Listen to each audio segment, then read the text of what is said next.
Ravi de vous retrouver pour ce nouveau numéro du Dessous des cartes. Aujourd'hui, nous démarrons cette émission à Shenzhen, ville chinoise dont Pékin aime à faire la vitrine de sa nouvelle grande spécialité, les Smart Cities, ou villes intelligentes qui, grâce à la 5G, transformeraient la vie des habitants en véritable paradis.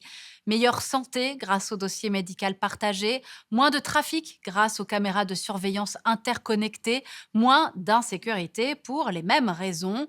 Le tout, bien sûr, au prix d'une surveillance généralisée et de ce qu'on appelle la reconnaissance faciale.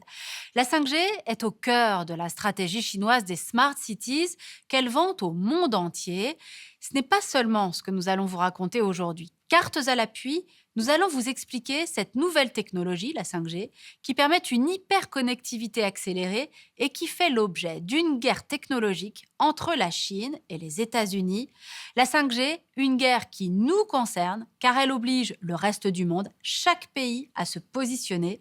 Et cette histoire, vous allez le voir, elle part bien sûr de notre addiction au téléphone portable.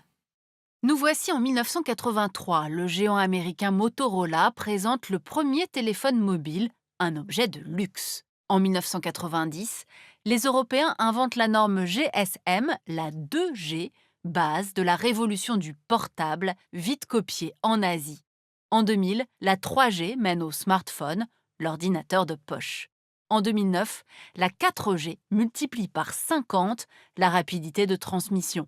Le nombre de portables explose. Aujourd'hui, on compte plus d'un abonnement mobile par habitant de la planète, de quoi faire la fortune des géants de la Silicon Valley comme Apple, leader des smartphones aux États-Unis et troisième en Europe, du coréen Samsung, premier en Europe et deuxième aux États-Unis, ou du chinois Huawei, leader sur son propre marché et deuxième en Europe, et acteur clé de cette histoire, nous y reviendrons.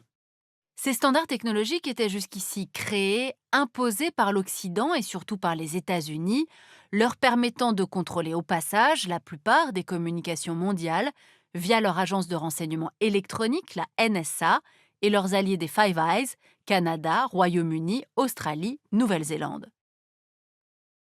Alors venons-en à la 5G. Elle promet d'être 10 fois plus puissante que la 4G. Mais l'enjeu n'est plus seulement celui de la communication rapide, c'est surtout de permettre l'interconnectivité des objets et des services, accélérant, on l'a dit, la voie vers la télémédecine, les compteurs énergétiques autonomes, les robots industriels en réseau, les villes intelligentes ou encore les véhicules sans conducteur. Eh bien, pour la première fois, ce standard est en train d'être écrit et dominé non pas par l'Occident, mais par un groupe chinois, Huawei, entreprise privée en symbiose avec le régime. Dans son plan Made in China 2025, le pouvoir chinois dit en effet vouloir dépasser l'Occident d'ici à 2049 au plus tard, dans les secteurs stratégiques des batteries électriques, de l'intelligence artificielle et de la fameuse 5G. De quoi asseoir son leadership mondial. Pour réaliser ce rêve chinois, l'acteur clé est donc Huawei. Le groupe est né à Shenzhen, où nous étions pour démarrer cette émission, la Silicon Valley chinoise près de Hong Kong. Voici son quartier général, d'où le groupe gère ses 194 000 employés dans 170 pays.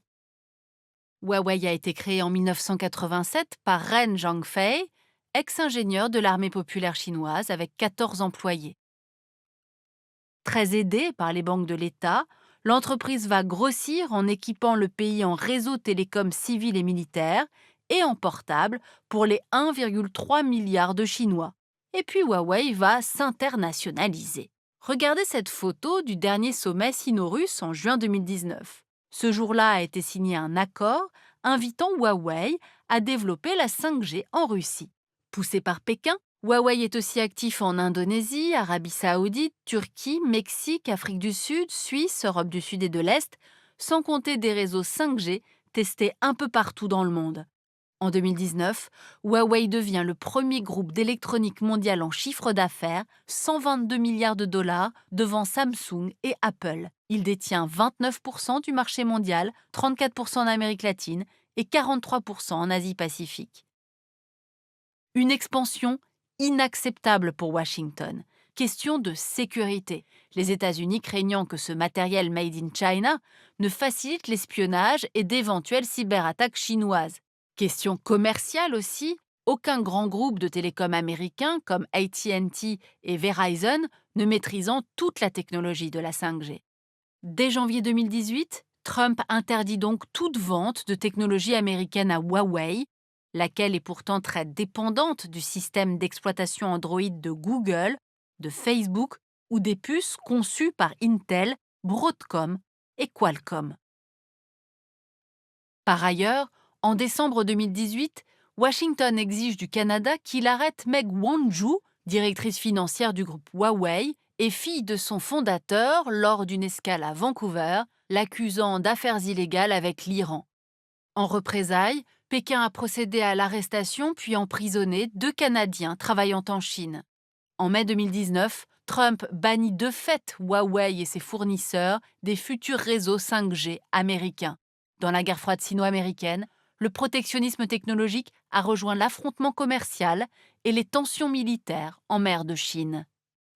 On l'aura compris, le conflit entre la Chine et les États-Unis fait rage, chacun accusant l'autre d'espionnage, Washington soulignant la différence entre État démocratique et État autoritaire pour traiter les données personnelles.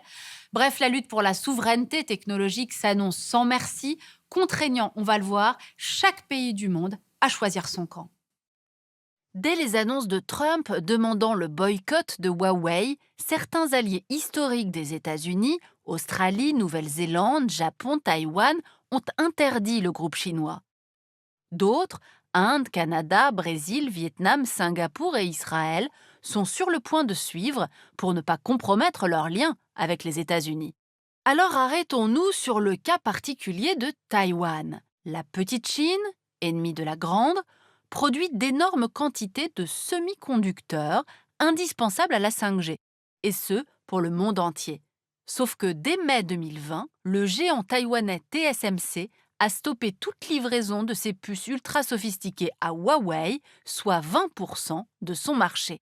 Et peu après, TSMC s'est engagé à construire l'une de ses méga-usines en Arizona, de quoi renforcer les liens Taipei-Washington et irriter Pékin. Mais d'autres alliés asiatiques des États-Unis, comme la Thaïlande ou la Corée du Sud, refusent de se fâcher avec Huawei.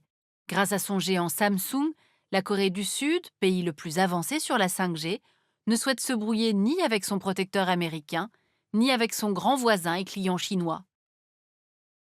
Alors venons-en maintenant à l'Europe, particulièrement divisée sur le sujet Huawei. Au Royaume-Uni, le débat sur la 5G a été le plus politisé.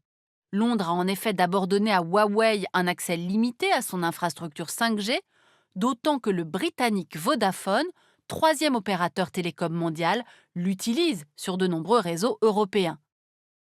Mais à l'été 2020, volte-face, Londres, membre des Five Eyes, suit Washington et devra avoir banni tout équipement Huawei d'ici 2027. Voyons maintenant l'Allemagne, autre membre de l'OTAN. En 2020, la 5G divise la coalition au pouvoir. Si les sociodémocrates du SPD sont pour l'interdiction de Huawei, Angela Merkel ne veut pas froisser Pékin, son premier partenaire commercial. La Pologne, la Lituanie, la Lettonie, de leur côté, souhaiteraient que l'OTAN et l'Union européenne décident d'une position commune.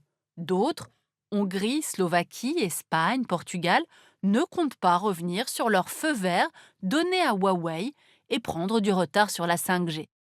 Quant à la France, elle a autorisé de manière limitée les opérateurs utilisant déjà la technologie chinoise pour 3 à 8 ans maximum, mais l'exclut des cœurs de réseau et de la région parisienne. De plus, Paris invite les opérateurs télécoms à ne pas choisir la 5G Huawei. Cette cacophonie européenne explique l'indécision de Bruxelles. Pas de veto global, mais prière aux États membres de réduire leur dépendance face à un seul fournisseur chinois. En parallèle, l'Union européenne hésite encore à se lancer à fond derrière les 2 champions européens de la 5G, le suédois Ericsson et le finlandais Nokia. Ericsson, deuxième du marché mondial de la 5G avec 27%, profite bien sûr de la guerre actuelle, gagnant des marchés en Allemagne, au Royaume-Uni ou au Canada contre les Chinois. Nokia se positionne en 3e place avec près de 19% du marché. Mais l'Europe devra faire plus pour les soutenir face aux géants chinois, car à eux deux, Ericsson et Nokia investissent chaque année moins que Huawei en recherche et développement. Huawei qui reste le premier dépositaire mondial de brevets 5G. Bref, la bataille est lancée et elle sera longue, d'autant que Pékin dirige actuellement l'Union internationale des télécommunications de l'ONU qui impose les standards de demain. Et au Moyen-Orient et en Afrique, elle continue de soutenir son champion, Huawei. Éthiopie, Angola, Nigeria, Mali, RDC. Entre 2000 et 2017, le groupe chinois a déjà signé 47 projets de développement en 5G sur ce continent très demandeur de technologie. Des contrats souvent liés à d'importants crédits offerts par la Chine. Et voilà pour cette 5G au cœur d'une bataille au sommet entre les États-Unis et la Chine, mais aussi au cœur d'un débat philosophique et environnemental. Philosophique d'abord, faut-il vraiment chercher à tout prix à accélérer sans fin et à nous hyper-connecter toujours plus, demandent certains, quand d'autres répondent qu'aucun pays ne pourra rester à l'écart, sauf à y laisser de sa puissance. La 5G qui fait aussi débat sur ses conséquences environnementales avec les questions suivantes. Les antennes relais vont se multiplier, avec quelles conséquences sur notre santé? La 5G sera-t-elle plus énergivore que la 4G? Quel sera le coût environnemental du renouvellement du parc de nos smartphones? Vous l'aurez compris, entre principe de précaution et course technologique, le débat ne fait que commencer. Pour aller plus loin, faut-il avoir peur de la 5G par Guy Pujol, tout savoir sur le réseau de demain chez Larousse. Ainsi s'achève ce nouveau numéro du Dessous des cartes. Rendez-vous bien sûr la semaine prochaine, même endroit, même heure. Et d'ici là, n'oubliez pas notre site internet arte.tv. À bientôt.